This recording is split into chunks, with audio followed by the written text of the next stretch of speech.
I'm Sarah from The Upcoming. A real pleasure to speak to you today. How are you doing? Pretty good. Doing well, thanks. How are you, Sarah? Great, thank you. Maybe you just kick off with a brief intro, set the scene a bit for us. Where can we find our leading lady Molly going into season two? Well, I feel like we can find our leading lady, Molly, doing the things that we know she does best. And also, she's in a new place now.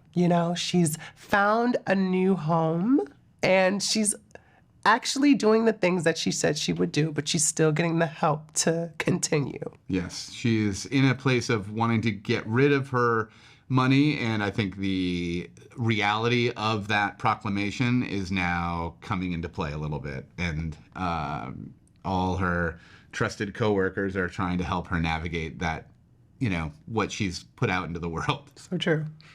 And coming to your specific characters, I mean, Michaela Sophia, she's always kind of, the voice of reason, if you like, often within the group. And I think she's, along with the audience, often rolling her eyes at something that Molly is doing. But we see her kind of shift a little bit as well, particularly her relationship with Isaac in this season. Yes. So how do you see Sophia, and particularly how have you seen her evolve going into this season? I think my favorite thing to say is it takes a village, right?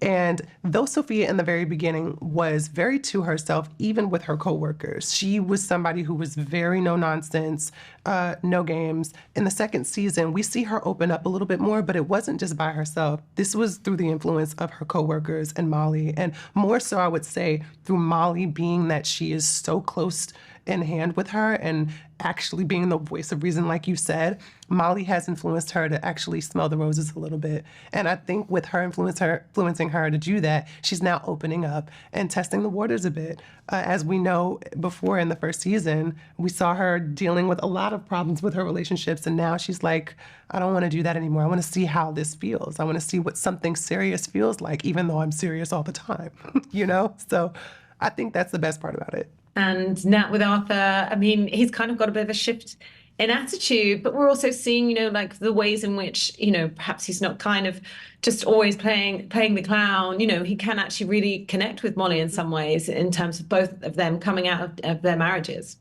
Yes, absolutely. I think there are a lot of similarities in terms of where they are in their lives, respectively.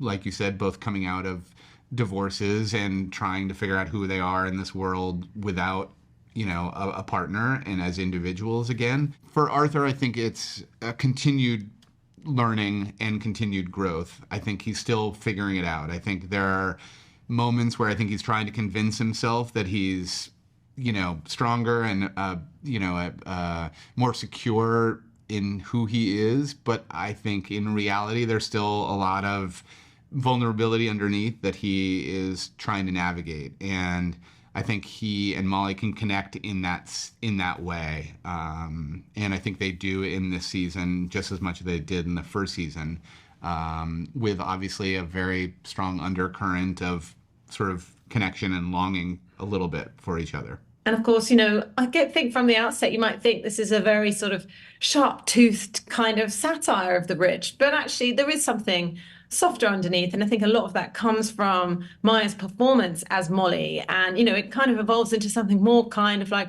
a workplace comedy. And you have a lot of affection for her as a character and all the other characters. So what do you think people can take away from watching the show? Well, I think you hit it on the head in the sense that I think Maya is just in general just such a wonderful person and so incredibly likable. And I think, so perfectly cast in this part because it could easily, roll into sort of cynical or caricature or, the show would take on a much different tone, I think, left in somebody else's hands. But Maya, I think, so adeptly makes this person who, in reality, I don't think a lot of people come into contact with billionaires. At least I don't, or my friends aren't.